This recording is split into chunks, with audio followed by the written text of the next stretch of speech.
Hello বন্ধুরা, কেমন আছো সবাই? সবাই নিশ্চয়ই ভালো আছো। দেখো, আজ আমি নিয়ে চলে এসেছি নিউ ভ্লগ নিয়ে। সকাল সকাল উঠে সূর্য প্রণামটা আমি সেরে নিচ্ছি। যেহেতু আমি প্রতিদিন সকালবেলায় স্নান করি, স্নান করে সূর্য প্রণাম করে তারপর আমি পুজোয় বসি। পুজোয় বসে মেয়েটাকে, পুজো হয়ে গেলে মেয়েকে পড়াতে বসতে হবে, অনেক কিছুই কাজ আছে। দেখো, আমি নিয়ে চলে যাচ্ছি এই ঠাকুরের থালা বাসনগুলো। ঘুমিয়ে মনে হচ্ছে আমার মুখটা পুরো ফুলেই গেছে। আর দেখো, এখানে একটু তেঁতুল নিলাম, যেহেতু ঠাকুরের বাসনপত্রগুলো তেঁতুল নিয়ে মাজলে না একটু পরিষ্কার পরিচ্ছন্ন ভালোভাবে হয় আর কি। দেখো, মাজা হয়েছে, আমি এটা রেখে দিয়েছি শাশুড়িমার ঘরে। আর এই যে ফুলের চুবড়িটা দেখছো, এটা নিয়ে আমি ফুল তুলতে বেরোচ্ছি সকালবেলা। এই দেখো, এখানে ফুল গাছ, কিন্তু ভাগ্যটাই খারাপ, কী আর করা যাবে। আবার যেহেতু শীতকাল, ফুল সেইভাবে ফোটে না, তাই যেটুকু ফুটেছে সেটুকুই, সেগুলোই নিচ্ছিলাম আর কি। এদিক ওদিক এপাশ ওপাশ করে করে ফুল নিচ্ছিলাম। তাও বেশি নিই না ফুল, যেটুকু দরকার হয় ওটুকুই নিই। কারণ সবারই তো ঠাকুর আছে, সবাই পুজো করবে। যার জন্য ছোট দিদিরও পুজো করা হয়নি বা ফুল তোলা হয়নি, ছোট দিদিও পুজো করবে, তার জন্য একটু ফুল রেখে দিই, একদমই অল্প করে ফুল নেই। তারপর এখানে দেখো, সূর্যের আলোটা এইখান দিয়ে যাচ্ছে আমি ফুল তুলতে, স্কুল মাঠের ওখানে আর কি। কি সুন্দর লাগছে না সকালের রোদ্দুর, জাস্ট ওয়াও একটা ফিলিংস আসছে। আর এই যে এই গাছটা দেখছো, এটা কলকে ফুলের গাছ। এই কলকে ফুলের গাছটা তোমাদেরকে আগেরটাই দেখানো হয়নি, ওটা ছিল সাদা কলকে ফুলের গাছ। আর এই কাকিমাটা আমাকে দুটো জবা ফুল দিল, যেহেতু আজ মঙ্গলবার, কালীমার চরণেতে একটু দিতেই হবে। তারপর দেখো, আরও একটা ফুল তোলার জন্য আমি নিচ্ছিলাম, কারণ যেহেতু শাশুড়ি মার জন্যও একটু রাখতে হবে, তার জন্য আরও দুটো এখান থেকে জবা ফুল আমি নেব। এই গাছগুলোয় না, এদিকে অনেক জবা ফুল থাকে, অনেক রকমের ফুল থাকে, কিন্তু বেশি নেওয়া যায় না, কারণ সবাই তো পুজো করবে। তাই ভেবেচিন্তে অল্প করেই নিতে হয় আর কি, বা লোকের বকুনি খেতে না চাইলে। যাই হোক, আমি অল্প করেই ফুল নিয়ে আসি, কেউ কোনো দিন কিছু বলে না, আর সবাইকে বলেই। আর এই দেখো, এটা আমাকে দেখলেই পিছু পিছু আসার চেষ্টা করে, কারণ সেই যে বিস্কিট দিচ্ছিলাম না, এনাকেই। আর এখানে দেখো, ছোট দিদি ফুল তুলছে। দেখো, কত করে করে করে ফুল তুলতে হচ্ছে। আর এখানে অপরাজিতা ফুলগুলো আমি নিয়ে নিচ্ছিলাম। আর সকাল সকাল দেখো, নন্দী ভেঙে যাচ্ছে যেন মনে হচ্ছে। যাই হোক, দেখো, একটু শিবের জন্য অপরাজিতা ফুলও নিতে হয় আমাকে, শিবের চরণে দেবো আর কি। আর এই যে জলটা, খাবার জল, শিবকে স্নান করানোর জল, প্রতিদিন তো আর গঙ্গা জল নিই না, তাই। আর এখানে আমার মেয়ে এখনও ঘুম থেকে ওঠেনি। তারপর দেখো, আমার পুজো সারাও হয়ে গেছে বলতে বলতে। একটু সকাল সকাল পুজো করে নিই, যেহেতু মেয়ের এক্সাম পড়ে যাচ্ছে। আর দেখো, সকালবেলা আমার মেয়ে ঠাকুরকে প্রণাম করে এবার পড়তে বসেছে।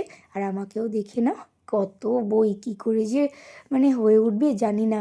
আর সকালবেলা জানলাটা খুলি না কো, কেননা শীতকাল পড়ে গেছে, যতই রোদ হোক কিন্তু শীতটা ঠান্ডা আসবে। আর এটা আমার ওষুধের বাক্স, ওষুধ না হলে তো আমার একদিন চলে, চলেই না বলা যায়। ওষুধ তো মাস্ট থাকবেই। তাই আমি এই ওষুধটা, সকালের ওষুধ, এটাই আমি খাচ্ছিলাম। কবে যে আমার ওষুধ খাওয়া বন্ধ হবে, ভগবানই একমাত্র জানে। তারপর দেখো, নিচয় গেলাম, নিচয় যেয়ে দেখলাম ভাত বসিয়ে দিয়েছে মা। আর এই ফুলকপিগুলো করতে হবে, মাছের ঝোল হবে আর কি, ফুলকপি আলু দিয়ে। আর এই আলুগুলো সিটি মারা ছিল, এখান থেকে কিছু আলু ভাগ করে নিলাম মাছের ঝোলে দেওয়ার জন্য, আর বাকিটা আলুর দম হবে। আর দেখো, এখানে কাজের কাকিমা বাসনগুলো আর কি সব ধুয়ে রেখে গেছিলো, আর আমি সেগুলোই করছিলাম। আমার জল ছিল আর ছিল, এগুলোই ঝেড়ে নিচ্ছিলাম আর কি। ভালো করে ধোয়া মোছা না হলে না, আমি বাসনগুলো ঝেড়ে না রাখলে একটু জল জল হয়ে থাকে আর কি। আর এগুলো বাসনগুলোই আমি ঝেড়ে ঝেড়ে রাখছিলাম, পুচ্ছিলাম। এই সংসারে যেটা কাজ হয় আর কি সকলেরই, সকালের দিকে বা সাংসারিক মানুষদের এগুলোই তো কাজ। তারপর দেখো, ফুলকপিগুলো একটু সিদ্ধ করে নিচ্ছি। যদিও শীতের ফুলকপি ভালো, তবুও একটু জলটা নিয়ে সেদ্ধ করে ফেলে দেওয়াটাই বেটার হয় আর কি। তার জন্য আমি জল নিয়ে সেদ্ধ করে এই জলটা ফেলে দিলাম। তারপর ফুলকপিটা ভাজবো। তারপর দেখো, তার আগে, ফুলকপিটা ভাজার আগে আমাকে একটু আলুর দমটা করে নিতে হবে, যেহেতু মেয়ে খেয়ে স্কুলে যাবে।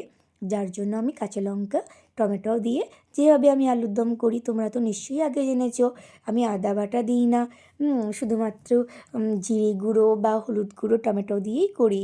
আর দেখো, এদিকে আলুর দমটা আমি করব, হয়েও গেছে প্রায়। আর এখানে ভাতটাও হয়েই এসেছে। শাশুড়ি মাকে একটু বলছিলাম ভাতটা নামিয়ে দিতে, যে আমি একটু মায়ের ঘরে গেছিলাম, যেখানে মশলাগুলো থাকে আলুর দমে দেবো বলে। দেখো, লবঙ্গ, এলাচ, দারচিনি, এগুলো কত দেখেছো। এগুলো কিন্তু কেনা হয়নি কিছুই, এগুলো আমাদের যে কামারপুকুরের মামা, মহারাজ মামা, উনিই দিয়েছিলেন বেড়াতে যেয়ে। কত কাঠ থেকে দারচিনি কাঠ এগুলো লাগে নিরামিষ রান্নাতেই হোক আমিষ রান্নাতেই হোক। তারপরে একটু দারচিনির কাঠ আমি শিলেতে একটু পিষে নিলাম আর কি, একটু ভালো করে গুঁড়ো করে নিচ্ছি ওই আলুর দমে দেবো বলে আর কি। আলুর দমে দিলে না একটু বেশ টেস্ট হয় আর কি ভালো, তোমরা তো সবাই জানো এগুলো আলুর দম বা নিরামিষ খাবারে দেয়। তারপর দেখো এখানে শাশুড়ি মা মাছগুলো ধুয়ে দিয়েছিলেন, আমি একটু লবণ দিয়ে দিয়েছিলাম, আর মা একটু নাড়িয়ে চাড়িয়ে দিচ্ছিলেন মাছের মধ্যে যাতে নুনগুলো ঢোকে। আর এখানে আলুর দম হয়ে গেছে, আর আমার মেয়ের ব্যাগ গোছানোও দেখো হয়ে গেছে, যেহেতু স্কুল টাইম হয়ে গেছে। আর এই যে বইগুলো পড়ে রয়েছে এগুলো আমাকেই গোছাতে হবে। আর দেখো ওকে একটু ক্রিম মাখিয়ে দিচ্ছিলাম, মানে নিভিয়ার ক্রিম, যেহেতু শীতকাল পড়েছে মুখগুলো তো চরচর করবে যার জন্য। তারপর দেখো আমি একটু চিংড়ি মাছটা ভাজছিলাম, আর ইনি দেখো এসে কি করছে ভাজতে ভাজতে মানে আমার কাজে মানে জল ঢালবে বলে, সে কি কাণ্ড যে করবই। ঠিক আছে কর, বড় হলে তো আর করবি না, ছোটোবেলাতে যেটুকু পারিস একটু করে নে আর কি, এই আর কি। যাই হোক দেখো মাছগুলো ভাজাও হয়ে গেছে, এবার এই তেলটাতে আমি বড় বড় মাছগুলো ভেজে নেব, মানে পিস করা চাকার মাছগুলো আর কি, যেহেতু আজকে দুরকম মাছই হবে। তারপর দেখো একটু আমি বাইরের দিকে গেলাম, মানে কে আসছিল যেন, হ্যাঁ সরি সায়ন স্কুলে যাচ্ছিল এটাই দেখাতে গেছিলাম। আর আমি একটু ডিম কিনতে গেছিলাম আর কি, যেহেতু আমার মেয়ে মাছ সেইভাবে ভালো খায় না, যার জন্য একটু ডিমও সেদ্ধ করব। আর দেখো এখানে মাছগুলো কেমন লাল লাল করে ভেজেছি, বেশ লাল লাল হয়েছে না। মাছ একটু লাল লাল করে ভাজলেও আমি একটু বেশ নরম নরম খাই।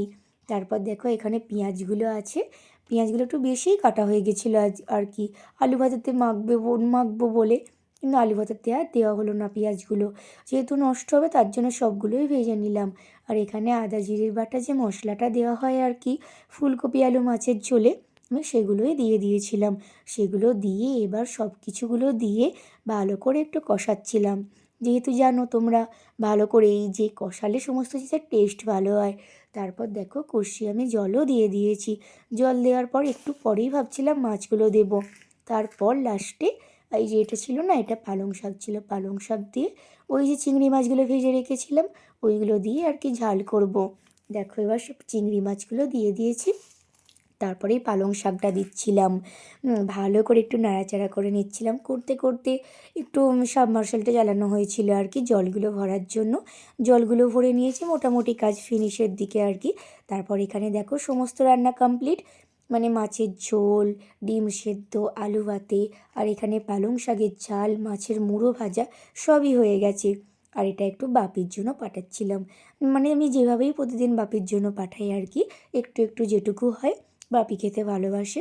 আর এখানে আমার সমস্ত কাজ কমপ্লিট হয়ে গেছে, এখন বাজছিল 11:30 নাগাদ আমি রান্না বান্নার কাজগুলো কমপ্লিট করে নিই। আর ওপরে এসে দেখলাম বিছানার চাদরটা খুব ময়লা হয়েছে, যার জন্য আমি এই বিছানার চাদরটা পাতবো, বা অনেক দিনও হয়ে গেছে। আমার আবার কয়েকদিন হয়ে গেলে বিছানার চাদর রাখতে ঠিক ভালো লাগে না, বেশি ময়লা হয়ে গেলে আবার কাচতে অসুবিধা হয়, যেহেতু কাকিমাকে দিই না, কাজের কাকিমাকে, কারণ কাজের কাকিমার হাতের একটু ব্যথা আছে তো, যার জন্য ওরা ঠিক ভালোভাবে কাচতে পারে না। নিয়মিত পরার জামাগুলোই দিই, বিছানার চাদর মাঝের মধ্যে দিই আর কি, ভারী ভারী জিনিস মাঝের মধ্যে দিই, সব সময় দিই না, এগুলো আমি নিজেই নেওয়ার চেষ্টা করি। আর দেখো আমি এগুলো পেতেও ফেলেছি, ঘরটাও একটু পরিষ্কার করে নিয়েছি। কেমন লাগছে একটু জানিও, নতুন বিছানার চাদরটা, নতুন না পুরাতনই, বাট ওল্ড ইজ গোল্ড আর কি। আর এখানে দেখো কালকে যে কাপড় জামাগুলো বা যে পোশাকটা পরে আমি গেছিলাম কার্তিক পুজোয়, সেই পোশাকগুলোই আমি মানে কাপড় জামাগুলো আর কি এগুলো একটু রোদে দিচ্ছিলাম। এগুলো রোদে দিলে না জামা কাপড়গুলো আলমারিতে ঢোকালে বেশ ভালো থাকে, বা কোনো মানে গন্ধ স্মেল ছাড়ে না আর কি, যার জন্য রোদে দিয়েই আমি এগুলো আলমারির মধ্যে রাখি।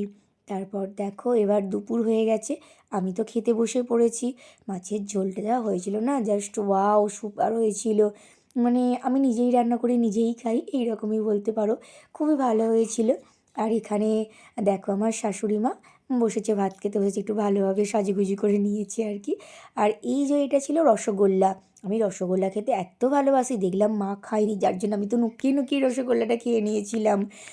তারপর দেখো আমি সন্ধে হয়ে গেছে, সন্ধেবেলা একটু বাতি দিই আর কি, যেহেতু দামোদর মাস পেরিয়ে গেছে এই জন্য আমি মোমবাতিটা দিচ্ছি, নাহলে দামোদর মাস চলাকালীন একটু মাটির প্রদীপ দিই।